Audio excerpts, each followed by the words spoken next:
Assalamualaikum warahmatullahi wabarakatuh dan selamat sejahtera kepada semua pelajar. Saya harap semua pelajar dalam keadaan sihat untuk meneruskan pelajaran pada hari ini. Hari ini kita akan tengok muka surat 173 dalam tema 14, Ekonomi Mapan Negara Makmur dalam topik misi wang besar dalam kemahiran mendengar dan juga bertutur. Jadi ada 3 aktiviti pada hari ini, iaitu teliti bahan yang dipaparkan. Yang kedua ialah berbincanglah dengan kritis untuk mendapatkan idea lain tentang cara mengumpulkan dana. Yang ketiga, bersoal jawablah secara bertata susila untuk mendapatkan hasil perbincangan yang terbaik. Jadi pada hari ini ialah kita bincang bagaimana cara untuk mendapatkan dana. Projek kumpul duit, Kelab Usahawan Muda SMK Bitara Jaya ingin turut serta dalam jualan hari keusahawanan sekolah mereka beberapa bulan lagi. Namun begitu, mereka kekurangan dana untuk dijadikan modal perniagaan dalam program tersebut. Mereka berbincang tentang cara-cara mengumpulkan dana. Jadi Kelab Usahawan Muda SMK Bitara Jaya ini ingin terlibat dalam jualan hari keusahawanan sekolah. Tetapi isunya, kebanyakan pelajar ini mereka tidak mempunyai modal untuk menjayakan jualan pada hari keusahawanan tersebut. Jadi mereka ni, beberapa orang ini telah berbincang bagaimana untuk mencari dana tersebut.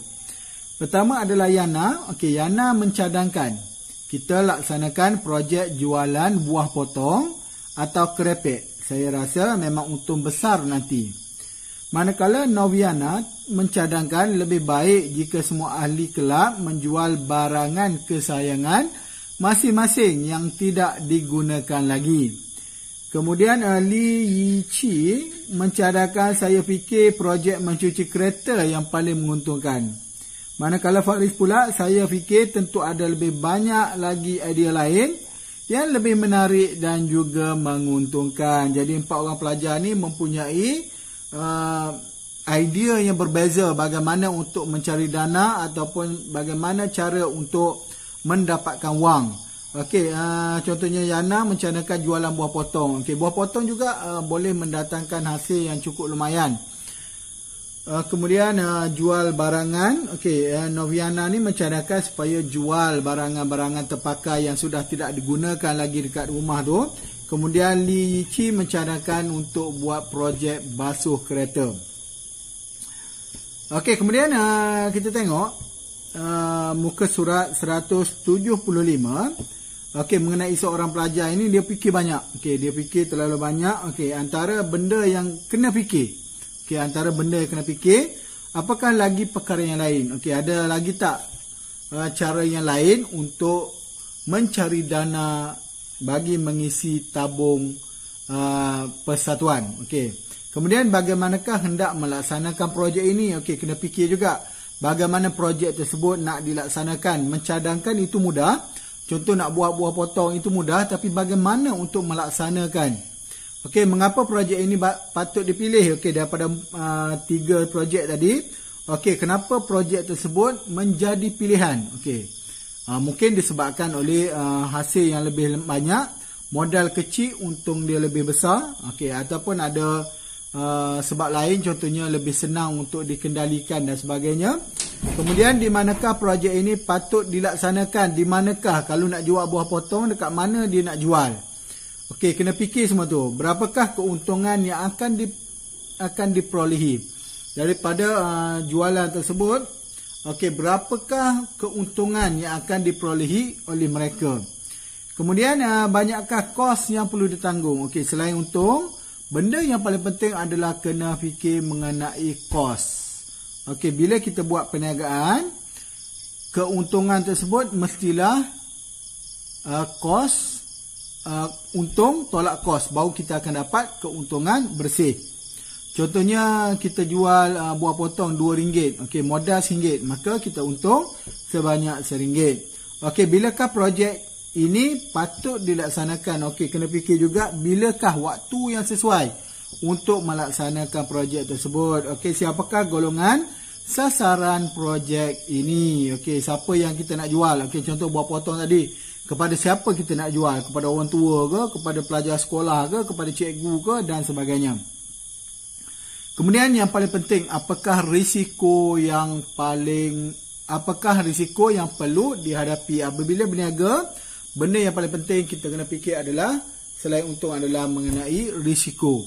Contohnya kita jual buah potong. Apakah risiko yang ada untuk menjual buah tersebut? Okey, mungkin masalah buah yang cepat buruk ataupun buah cepat busuk. Itu kena fikir semula.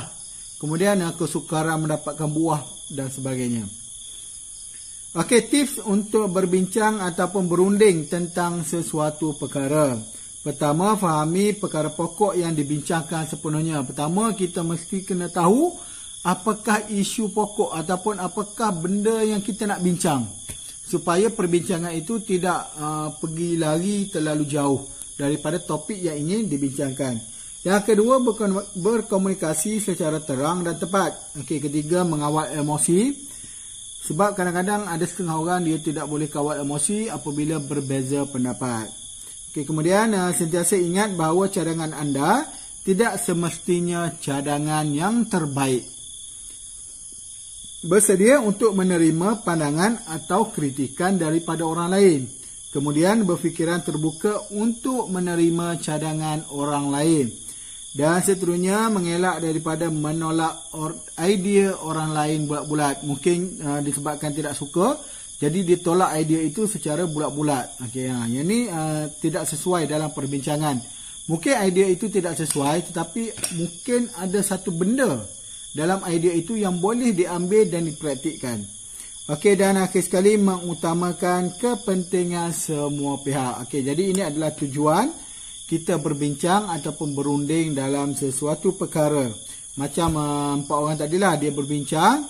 Okey, dan mereka kena putuskan. Okey, tanpa adanya perasaan dengki ataupun menolak idea orang lain secara bulat-bulat.